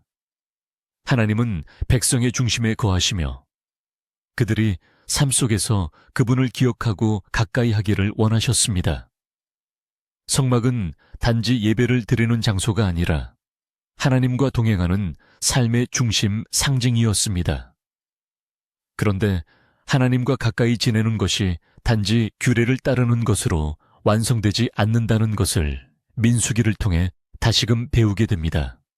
민수기는 광야의 여정을 담고 있지만 단순한 이동의 기록이 아니라 믿음과 불순종, 순종과 은혜가 교차되는 생생한 믿음의 연대기입니다. 하나님은 이미 출애굽으로 구원을 주셨고 레위기를 통해 예배의 삶을 가르치셨지만 이스라엘 백성은 여전히 불신과 두려움에 흔들렸습니다. 민수기 14장 11절에서 하나님은 이렇게 탄식하십니다. 이 백성이 어느 때까지 나를 멸시하겠느냐? 내가 그들 중에 많은 이적을 행하였으나 어느 때까지 나를 믿지 않겠느냐? 하나님은 광야에서 만나를 주시고 물을 내셨으며 원수와의 전쟁에서 승리를 안겨주셨습니다. 그러나 백성은 현실의 어려움 앞에서 매번 원망과 불평으로 반응했습니다. 민수기는 그래서 하나님을 따르는 삶이란 단지 감정이나 상황이 아니라 오랜 시간의 순종과 신뢰를 요구하는 여정이라는 점을 알려줍니다. 하나님이 아무리 많은 기적을 베푸셔도 믿음이 준비되지 않은 마음은 결국 그 은혜를 놓치고 맙니다. 가데스바네에서 약속의 땅을 눈앞에 두고도 두려움에 물러섰던 그들의 모습은 오늘을 사는 우리의 믿음에도 날카로운 질문을 던집니다. 하지만 민수기는 동시에 연약한 인간을 향한 하나님의 끈질긴 사랑을 증언합니다. 불순종한 세대는 광야에서 생을 마감했지만 그들의 자손은 다시 약속을 향해 나아가게 됩니다. 하나님은 포기하지 않으셨고 새로운 시작을 준비하셨습니다. 광야 가운데서도 하나님은 구름 기둥과 불 기둥으로 인도하셨고 반석에서 물을 내시며 매일같이 만나를 주셨습니다. 이 광야 여정에서 가장 중요한 가르침은 하나님은 단지 목적지를 향해 가는 분이 아니라 과정을 함께 하시는 분이라는 점입니다.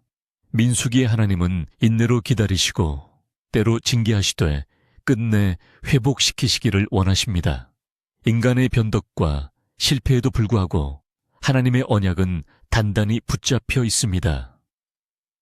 레위기를 통해 우리는 하나님께 나아가는 방식과 거룩한 삶의 기준을 배우고 민수기를 통해 그 삶이 실제 광야 같은 인생에서 어떻게 사라져야 하는지를 배웁니다.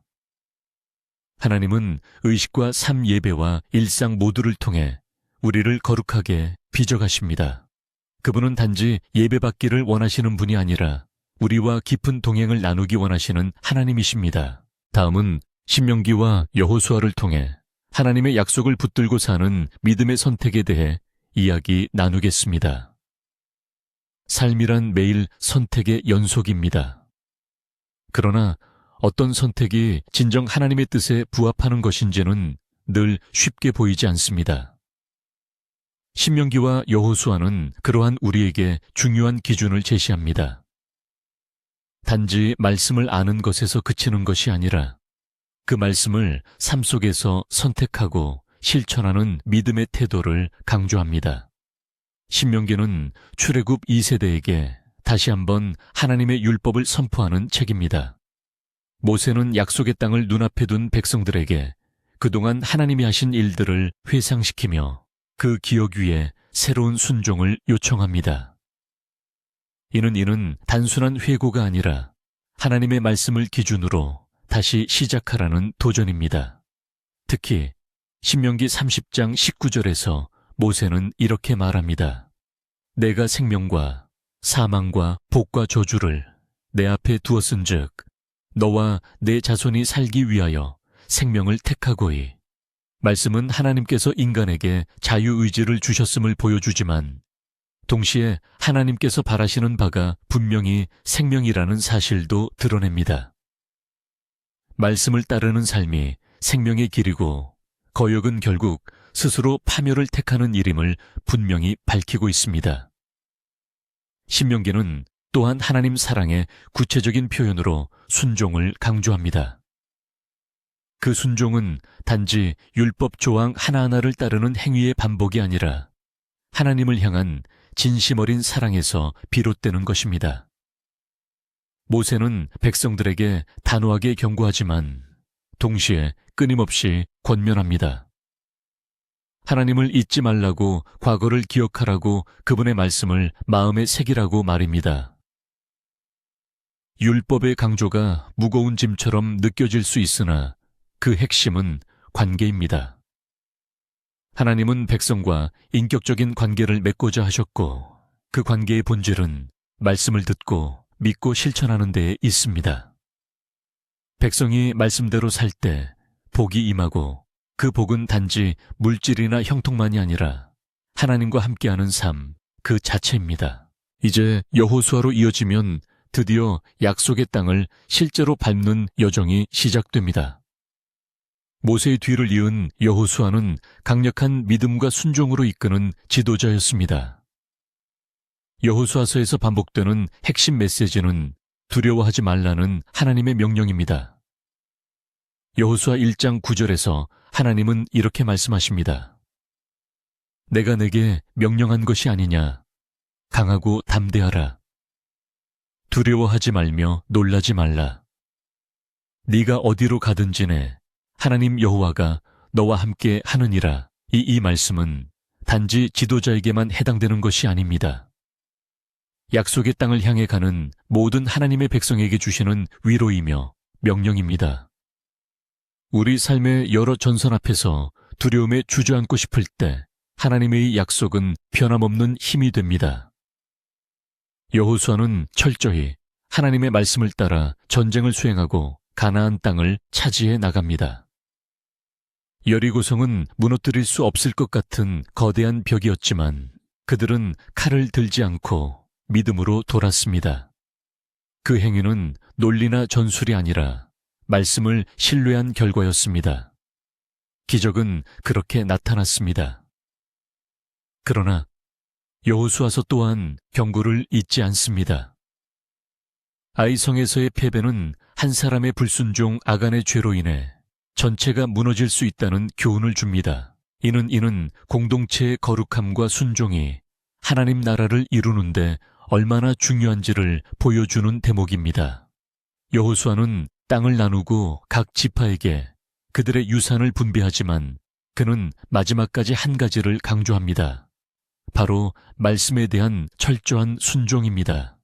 여호수아 24장에서 그는 백성 앞에서 이렇게 고백합니다. 오직 나와 내 집은 여호와를 섬기겠노라. 이 고백은 단지 한 가정의 결단이 아니라 모든 믿는 자에게 향한 선언이어야 합니다. 신명기와 여호수아는 들음과 실천이라는 두 축을 명확하게 제시합니다. 들은 말씀을 마음에 새기고 그것을 실제 삶에서 선택할 수 있는 용기, 그 용기를 하나님은 기뻐하십니다. 신앙은 감정도 습관도 아닌 분명한 선택의 결과입니다. 오늘의 삶에서 우리가 어떤 선택을 반복하고 있는지 되묻는다면 하나님은 말씀하실 것입니다. 생명의 길을 택하라고, 담대히 걸으라고, 나와 함께하겠노라고. 다음은 사사기와 루기를 통해 하나님 없는 시대 속에서도 이어지는 은혜의 흐름에 대해 이야기 나누겠습니다. 하나님을 믿는다고 하면서도 하나님이 멀게 느껴지고 세상의 혼란 속에서 방향을 잃을 때가 있습니다. 모든 것이 어지럽고 누구도 믿을 수 없을 것 같은 시대. 그럼에도 불구하고 하나님은 여전히 일하고 계신다는 사실을 잊지 말아야 합니다. 사사기와 루기는 그런 절망의 시대 속에서 하나님의 손길이 결코 멈추지 않았음을 보여주는 말씀입니다. 사사기는 이스라엘 백성이 약속의 땅에 정착한 이후 왕이 없었던 시기의 역사를 담고 있습니다. 이 시기는 한마디로 혼란과 타락의 연속이었습니다. 사사기 21장 25절은이 시대를 이렇게 요약합니다. 그때에 이스라엘에 왕이 없으므로 사람이 각기 자기의 소견에 옳은 대로 행하였더라. 하나님의 말씀보다 자신의 판단을 따르는 시대, 그것은 하나님을 잊고 제멋대로 살아가는 인간의 민낯을 그대로 보여줍니다. 이 시기의 백성들은 하나님의 언약을 잊었고 이방신들을 섬기며 죄악에 빠졌습니다. 그러나 하나님은 그들을 전혀 버리지 않으셨습니다. 그들이 고통 속에서 부르짖을 때마다 하나님은 사사를 세워 구원하셨습니다. 사사들은 완전한 사람이 아니었습니다. 때론 연약했고 때론 판단이 흐려졌으며 스스로도 하나님의 뜻을 온전히 알지 못했습니다. 그럼에도 불구하고 하나님은 그들을 통해 당신의 구속 역사를 이어가셨습니다. 기드온은 자신을 미약하다 여겼지만 하나님은 그를 통해 미디안 군대를 무너뜨리셨고, 삼손은 불완전한 힘의 사람처럼 보였지만 하나님은 그의 마지막 기도를 통해 블레셋을 치셨습니다. 이처럼 사사기는 인간의 연약함보다 크신 하나님의 자비와 인내를 증언합니다. 그러나 사사기는 단지 반복되는 죄와 구원의 순환 구조만을 보여주는 책이 아닙니다. 그 안에는 우리가 하나님 없이 살아가려 할 때 어떤 결과가 따르는지를 분명히 경고합니다. 인간이 하나님을 떠날 때마다 결국 공동체는 무너지고 삶은 왜곡되며 약한 자들이 고통당하게 됩니다. 사사기는 이스라엘 백성뿐 아니라 오늘 우리 모두에게 당신은 지금 누구의 뜻을 따라 살아가고 있는가라는 질문을 던집니다. 그 어두운 시대의 끝자락에 룩이라는 짧지만 강렬한 이야기 하나가 조용히 등장합니다. 룩에는 전쟁도 기적도 왕도 등장하지 않습니다. 오히려 가난하고 상처받은 여성들, 나오미와 루이 서로를 의지하며 살아가는 이야기입니다. 그러나 바로 그 일상 속에 하나님의 손길이 깊이 스며들어 있음을 보여줍니다. 룻은 모압 여인으로 율법상으로는 이스라엘 공동체 안에 들어올 수 없는 사람이었습니다. 그러나 그녀는 시어머니 나오미를 끝까지 따르며 이렇게 고백합니다. 어머니의 하나님이 나의 하나님이 되시리니.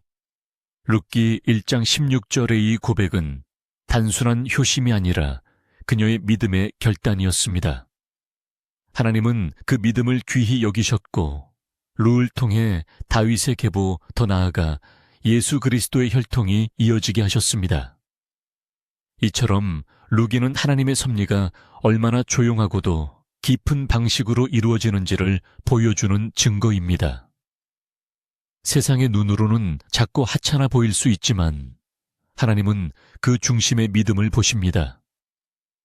룻기의 가장 큰 은혜는 하나님께서 실패한 인생 고통 가운데 있는 사람, 이방의 여인조차 그분의 구원 역사에 참여시키신다는 것입니다.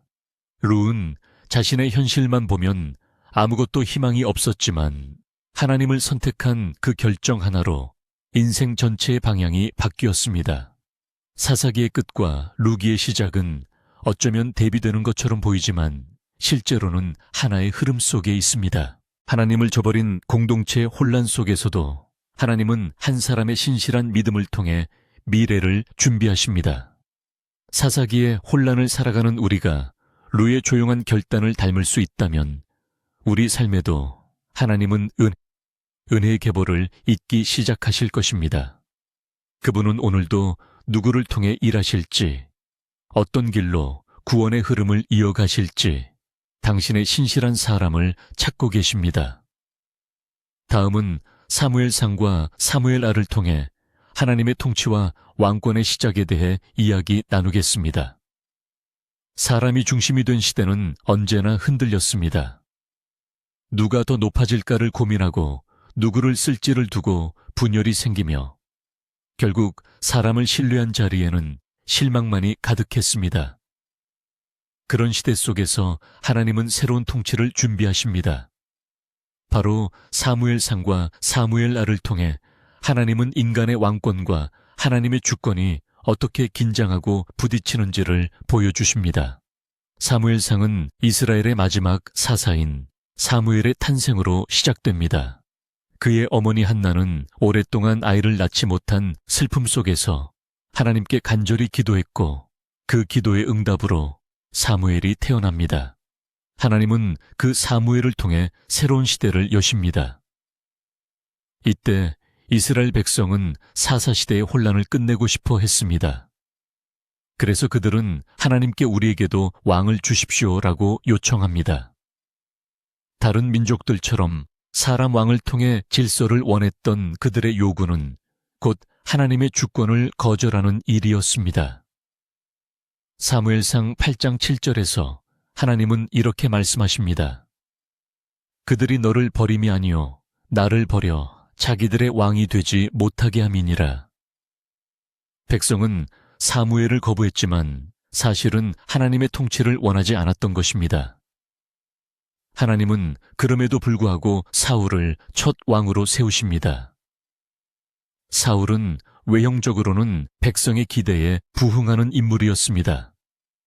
키가 크고 용맹하며 지도자답게 보였습니다.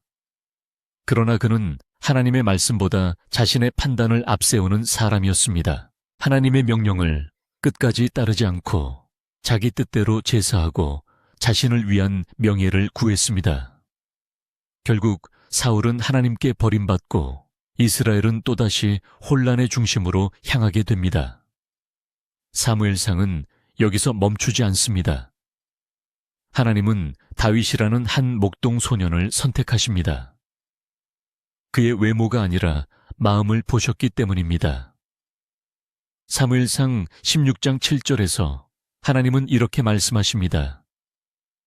사람은 외모를 보거니와 나 여호와는 중심을 보느니라. 하나님이 찾으시는 사람은 기술이나 경력 배경이 아니라 오직 마음의 중심이 그분께 있는 사람입니다. 다윗은 사울에게 쫓며 광야를 전전하지만 그 시간은 단순한 고난이 아니라 하나님과의 깊은 교제의 시기였습니다. 그는 사람을 두려워하기보다 하나님을 경외하는 법을 배웠고 자기 손으로 왕권을 빼앗기보다 하나님의 때를 기다릴 줄 알았습니다. 사무엘라는 다윗이 왕위에 오르며 본격적인 하나님의 왕권 통치가 시작되는 이야기를 담고 있습니다. 그는 처음으로 이스라엘 모든 지파를 하나로 묶고 예루살렘을 수도로 삼아 언약을 옮깁니다. 다윗은 정치적인 통합뿐 아니라 신앙의 중심도 회복하고자 했습니다. 그의 가장 큰 목표는 하나님이 이스라엘의 중심에 계시도록 하는 것이었습니다. 하나님은 그런 다윗에게 언약을 맺으십니다.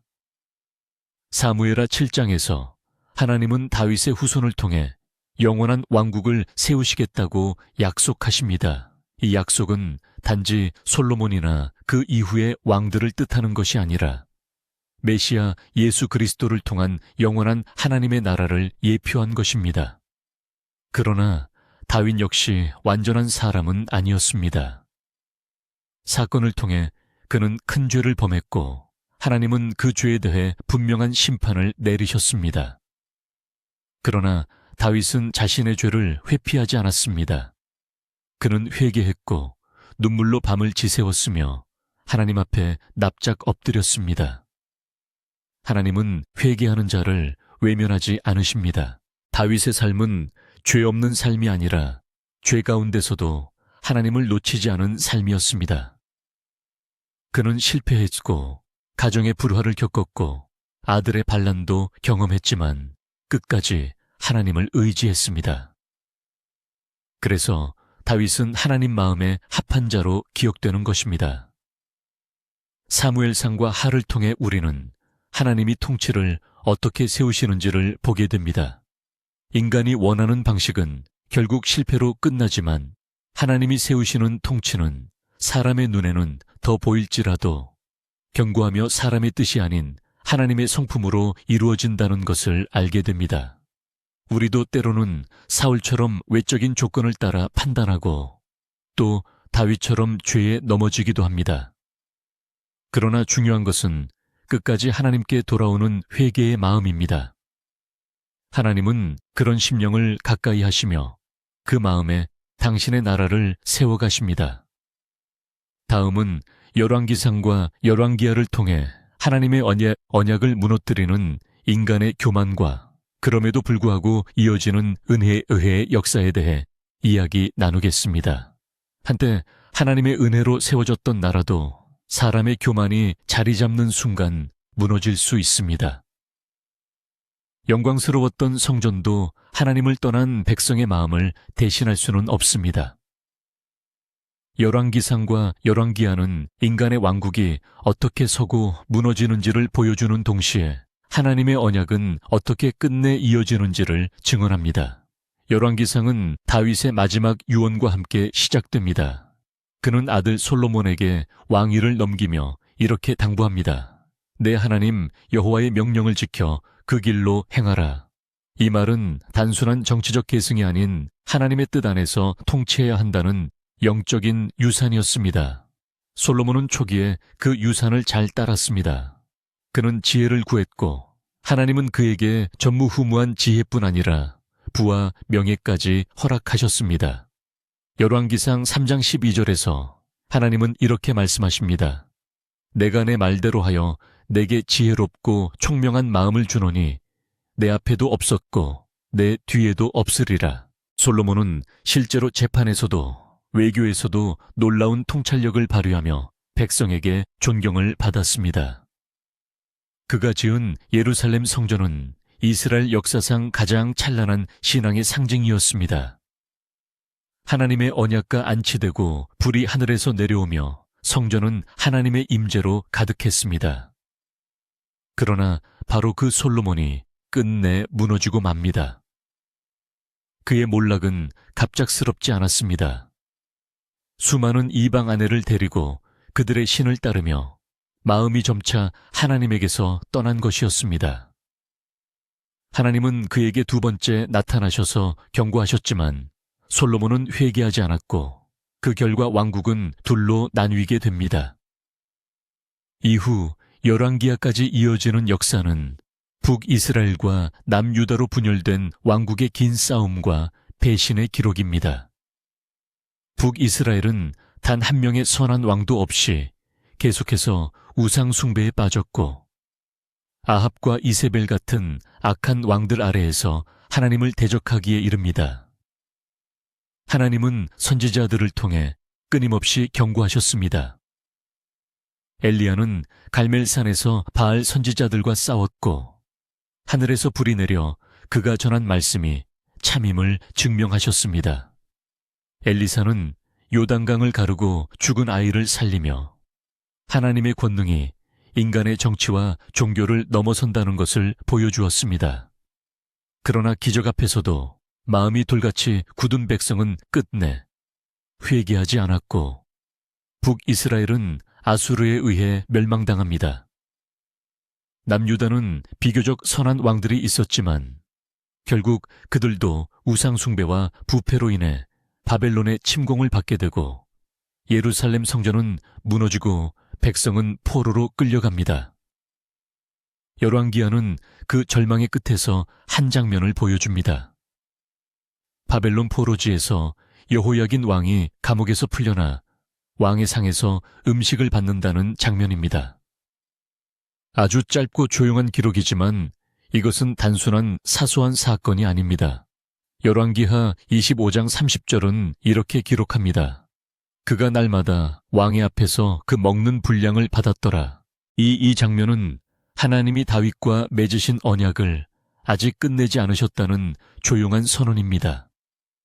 포로로 끌려간 그 땅에서도 하나님은 당신의 약속을 잊지 않으시고 회복의 씨앗을 남기십니다. 열왕기 전체를 통해 우리는 명확히 알 수 있습니다. 하나님의 나라는 인간의 손으로 세워지지 않으며 그 뜻을 무시할 때 결국 모든 권세는 무너진다는 사실입니다. 인간의 통치가 아무리 영광스러워 보여도 하나님을 등지는 순간부터 그 안에는 균열이 생기기 시작합니다. 그렇다고 하나님은 포기하지 않으십니다. 선지자를 보내고 기적을 베푸시며 또 말씀으로 마음을 돌이킬 기회를 주십니다. 하나님은 경고하실 때에도 징계하실 때에도 언제나 회복을 준비하십니다. 포로 가운데서도 절망 가운데서도 하나님의 언약은 살아있으며 그 언약은 결국 예수 그리스도 안에서 성취될 약속입니다. 지금 우리의 삶에도 솔로몬의 지혜가 필요하고 엘리야의 담대함이 필요하며 남유다 백성처럼 끝없는 우상 앞에서 돌아서야 할 결단이 필요합니다. 하나님은 여전히 말씀하시며 여전히 우리 안에서 회복을 준비하십니다.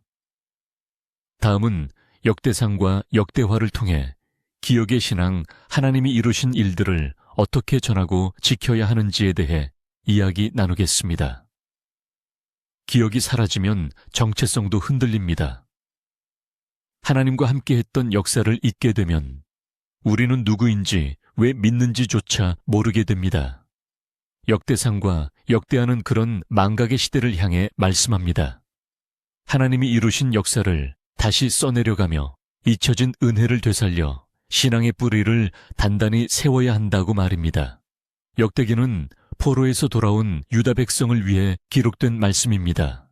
바벨론 포로기 이후 모든 것이 무너진 그들에게 하나님은 과거를 다시 돌아보게 하십니다. 그러나 이 기록은 단순히 과거의 반복이 아닙니다. 사무엘서와 열왕기서가 인간의 죄와 타락 멸망의 원인을 보여주는 데 집중했다면 역대기는 하나님의 은혜와 회복의 관점에서 같은 역사를 다시 조명합니다. 역대상은 아담으로부터 다윗까지 이어지는 긴 족보로 시작합니다. 이 족보는 단순한 가계도가 아니라 하나님이 어떻게 인류를 인도해 오셨는지를 보여주는 거룩한 기록입니다. 이스라엘의 역사는 어느 민족보다 특별한 것이 아니라 하나님의 주권 속에서 선택되고 인도된 은혜의 역사임을 증명합니다. 그리고 역대상은 다윗의 왕권과 언약 성전 준비에 집중합니다. 이전 성경들이 다윗의 고난과 실수주에 초점을 맞췄다면 역대상은 그의 신앙과 헌신을 중심에 둡니다. 다윗은 성전을 짓는 것이 허락되지 않았지만 모든 재료를 준비하고 설계도를 만들며 후계자 솔로몬에게 신앙의 유산을 물려줍니다. 역대상 28장 20절에서 다윗은 이렇게 말합니다. 강하고 담대히 하라. 두려워하지 말며 놀라지 말고 여호와 하나님이 너와 함께 계시사 내게서 떠나지 아니하시고 너를 버리지 아니하시리라. 포로에서 돌아온 백성에게 이 말씀은 단순한 과거의 인용이 아니라 지금 다시 성전을 세우려는 그들에게 향한 격려와 확신이었습니다. 역대하는 솔로몬의 즉위와 성전 건축, 그리고 그 이후 남유다의 왕들을 따라가는 구조로 되어 있습니다. 역대하의 초점은 하나님과 언약을 맺은 백성이 어떻게 그 말씀을 기억하고 지켜야 하는지에 있습니다. 북이스라엘의 역사는 거의 다루지 않으며 남유다의 역사를 통해 회개와 개혁 회복의 메시지를 강조합니다. 특히 히스기야와 요시야 왕의 개혁은 역대하의 중심을 이룹니다. 히스기야는 성전을 정결하게 하고 유월절을 회복하며 예배를 다시 세웠습니다. 요시야는 율법책을 발견하고 온 백성과 더불어 언약을 새롭게 하며 우상을 철저히 제거했습니다. 이 두 사람은 말씀을 잊었던 시대 속에서 기억을 회복시켜 신앙을 다시 세운 대표적인 인물입니다. 역대하는 실패를 반복하지 않기 위해 기억의 신앙을 강조합니다.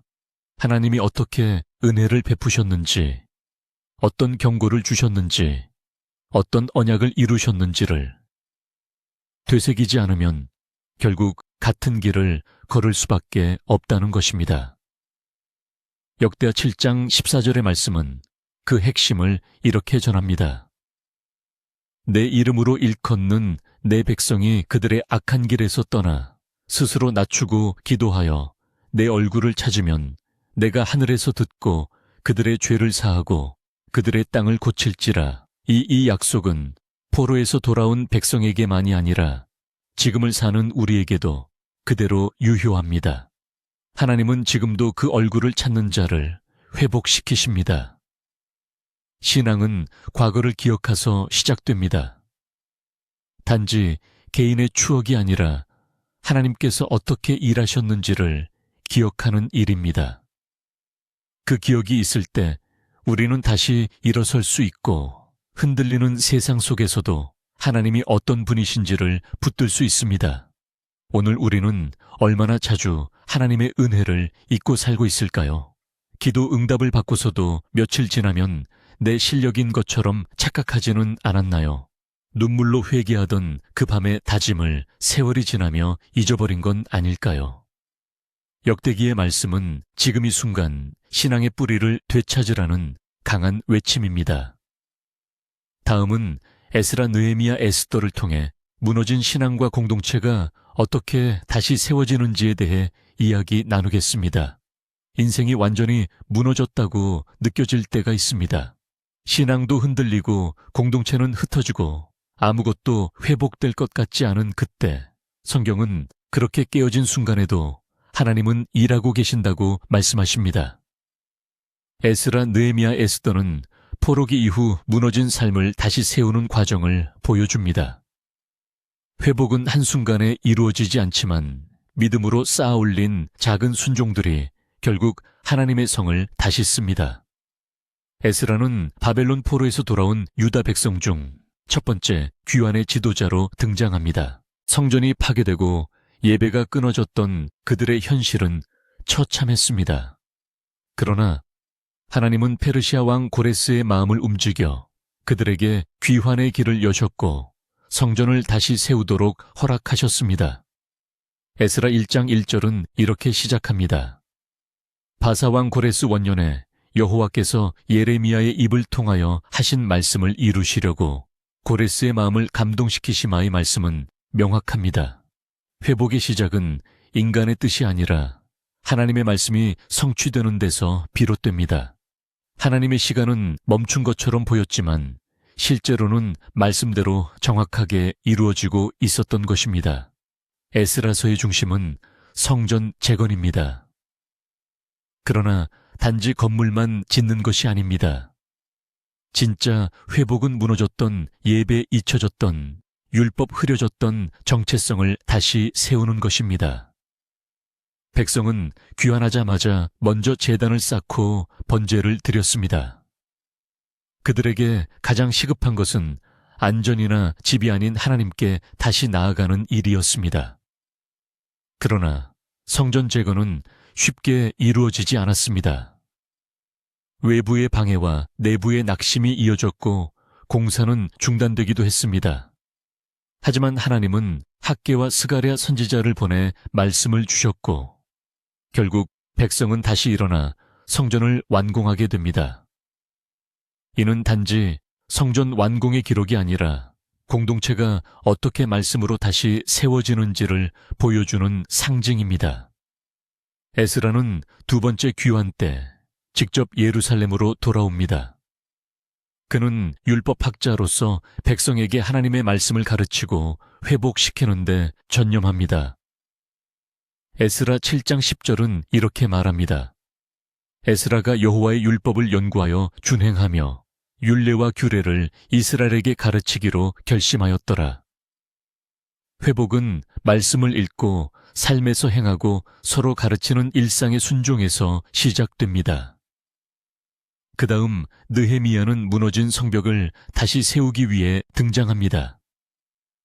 성전은 있었지만 도시는 여전히 황폐했고 백성은 수치를 안고 살았습니다. 느헤미야는 왕의 술관원이었지만 예루살렘의 소식을 듣고 마음이 무너졌고 금식하며 기도했습니다. 그의 기도는 단순한 감정 표현이 아니라 철저한 회개와 준비된 헌신의 시작이었습니다. 느헤미야 1장 4절은 이렇게 기록합니다. 내가 이 말을 듣고 앉아서 울고 수일 동안 슬퍼하며 하늘의 하나님 앞에 금식하며 기도하여 그의 회개는 민족의 죄를 대신하는 기도였고 하나님의 긍휼을 구하는 간절한 부르짖음이었습니다. 느헤미야는 무너진 성벽을 백성과 함께 다시 씁니다. 외적 공격과 조롱 내부의 갈등 속에서도 그는 결코 물러서지 않았습니다. 그는 한 손에 연장을 들고 다른 한 손엔 무기를 들며 경계를 늦추지 않고 일을 이어갔습니다. 단지 성벽을 쌓는 일이 아니라 공동체의 경계와 정체성을 다시 세우는 과정이었습니다. 마지막으로 에스더는 전혀 다른 배경에서 하나님의 섭리를 보여줍니다. 에스더는 바벨론이 아닌 페르시아 왕궁에서 왕후가 된 유대 여인이었고, 하만이라는 인물이 유다 민족 전체를 학살하려는 음모를 꾸미게 됩니다. 이때 모르드게는 에스더에게 이렇게 말합니다. 네가 왕후의 자리를 얻은 것이 때를 위함이 아닌지 누가 아느냐? 에스더 4장 14절의 이 말씀은 하나님이 모든 상황 속에서 사람을 준비하신다는 진리를 깨닫게 합니다. 에스더는 두려웠지만 죽으면 죽으리라는 각오로 왕 앞에 나아갔고 결국 유다 민족을 구원하는 하나님의 도구가 됩니다. 하나님의 이름이 단 한 번도 등장하지 않느니 책은 아이러니하게도 하나님의 섭리가 얼마나 조용하고도 철저하게 작동하는지를 보여주는 가장 강력한 증언입니다. 에스라, 느헤미야, 에스더 이 세 거은 서로 다른 상황과 배경에서 공통된 메시지를 전합니다. 회복은 하나님의 말씀이 이루어지는 순간에 시작되며 그 과정에는 눈물과 기도가 동반되고 하나님은 준비된 사람을 통해 반드시 일하신다는 것입니다. 지금 우리 삶에도 무너진 성벽이 있을 수 있습니다. 신앙이 흔들리고 기도가 끊기고 마음이 지쳐버린 그 자리에서도 하나님은 다시 세우기를 원하십니다. 회복은 멀리 있지 않습니다. 말씀을 다시 열고 회개의 자리로 돌아가고 하나님의 때를 기다릴 때 이미 시작된 것입니다. 다음은 욥기 시편, 잠언, 전도서, 아가서를 통해 고난과 지혜 사랑과 기쁨의 다양한 감정 속에서 하나님을 어떻게 만나야 하는지에 대해 이야기 나누겠습니다. 인생은 예측할 수 없는 계절처럼 고난과 기쁨 질문과 침묵이 교차합니다. 우리의 마음이 깊어지고 신앙이 단단해지는 시기는 언제나 평탄할 때가 아니라 흔들릴 때입니다. 욥기 시편, 잠언, 전도서, 아가서는 바로 그런 삶의 복잡한 감정과 상황 속에서 하나님을 어떻게 바라보고 마주해야 하는지를 보여줍니다. 먼저 욥기는 인간의 고난이라는 주제를 가장 깊이 있게 다루는 성경입니다. 욥은 의인이었고 하나님을 경외하며 악에서 떠난 사람이었습니다. 그러나 어느 날 모든 것을 잃게 됩니다. 자녀와 재산 건강까지 모두 무너지는 그 참담한 상황 속에서도 욥은 이렇게 고백합니다. 내가 모태에서 알몸으로 나왔즉 또한 알몸이 그리로 돌아가올지라. 주신 이도 여호와시요 거두신 이도 여호와시오니 여호와의 이름이 찬송을 받으실지니이다. 욥기 1장 21절의 이 고백은 고난 속에서도 하나님을 신뢰하는 믿음의 정점을 보여줍니다. 그러나 욥은 단순히 인내만으로 이 책을 채우지 않습니다. 그는 질문합니다. 항의합니다. 억울하다고 부르짖습니다. 친구들과의 대화를 통해 인간의 얕은 신학이 얼마나 고통스러운 이에게 날카로운 칼이 될 수 있는지도 드러납니다.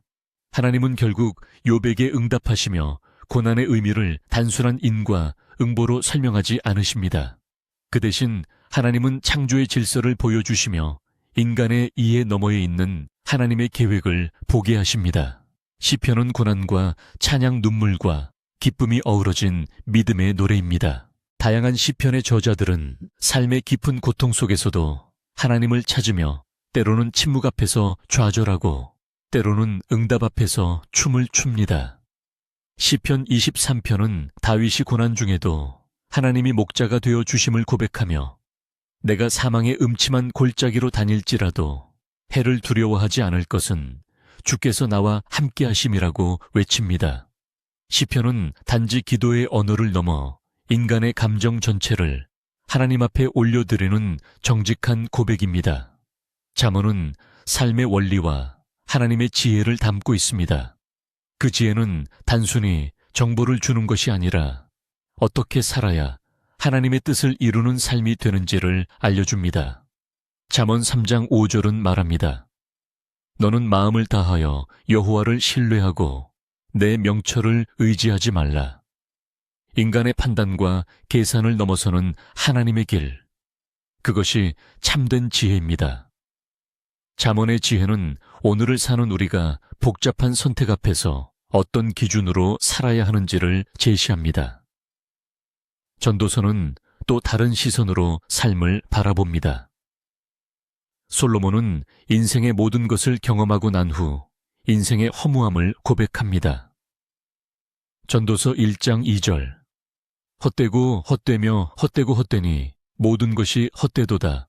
이 외침은 단순한 비관이 아닙니다. 인간이 하나님 없이 살아가는 모든 삶의 모습이 얼마나 의미를 잃기 쉬운지를 일깨워줍니다. 그러나 전도서는 결론에서 분명히 말합니다. 하나님을 경외하고 그의 명령을 지킬지어다. 이것이 사람의 본분이니라. 인생의 해답은 경험이나 지식이 아니라 하나님을 경외하는 데 있다는 진리를 전합니다. 그리고 아가서는 사랑에 대한 시편이라 할 만큼 인간과 하나님 사이에 깊은 사랑을 노래합니다. 문자적으로는 남녀의 사랑을 묘사하지만 신앙적으로 해석하면 하나님과 그분의 백성 사이 혹은 그리스도와 교회 사이의 사랑을 상징합니다. 아가서 2장 10절은 이렇게 말합니다. 나의 사랑하는 자가 내게 말하여 이르기를 나의 사랑 내 어여쁜 자야 일어나서 함께 가자. 이 말씀은 초대하시는 하나님의 음성이자 우리를 향한 친밀한 부르심입니다. 5권의 책은 전혀 다른 결을 가진 듯 보이지만 하나로 이어지는 흐름을 가집니다. 고난을 이겨내는 신앙 욥기. 그 고통 속에서도 찬양을 올리는 믿음 시편. 세상 속에서 하나님 뜻을 따르는 지혜 잠언 삶의 궁극적 의미를 찾는 묵상 전도서. 그리고 하나님과의 깊은 사랑의 교제. 아가서의 모든 흐름은 하나님이 어떤 분이시며 우리 삶에서 어떻게 함께 하시는지를 다양한 감정과 경험 속에서 입체적으로 보여주는 성경의 중심입니다. 우리의 삶도이 책들처럼 다양한 계절을 지나갑니다. 설명되지 않는 고난, 억울한 순간, 기쁨과 회복, 그리고 사랑과 갈망. 그 모든 감정과 순간 안에서 하나님은 침묵하지 않으십니다. 때로는 응답으로, 때로는 기다림으로, 때로는 단순한 동행으로 우리를 이끌어 가십니다. 다음은 이사야 말라기까지 선지서들을 통해 하나님의 경고와 위로, 그리고 회복의 약속이 어떻게 선포되는지에 대해 이야기 나누겠습니다. 하나님의 뜻을 거역한 민족, 그럼에도 끊임없이 부르시는 하나님의 음성. 이사야 말라기까지 선지서들은 인간의 죄에 대한 하나님의 심판을 외치면서도 동시에 회복과 소망을 약속하신 하나님의 깊은 사랑을 드러냅니다. 이 마지막 구약 성경의 흐름은 단지 과거의 예언이 아니라 오늘 우리에게 주시는 경고이며 위로이며 준비입니다. 첫째, 이사야는 하나님 백성이 죄악 가운데 살아가며 하나님의 뜻을 떠났을 때 하나님이 얼마나 애들을 돌이키기 원하시는지를 보여줍니다. 그러나 이사야는 단지 심판의 메시지로 가득 찬 책이 아닙니다. 이사야 9장 6절은 메시아에 대한 약속으로 이렇게 말합니다.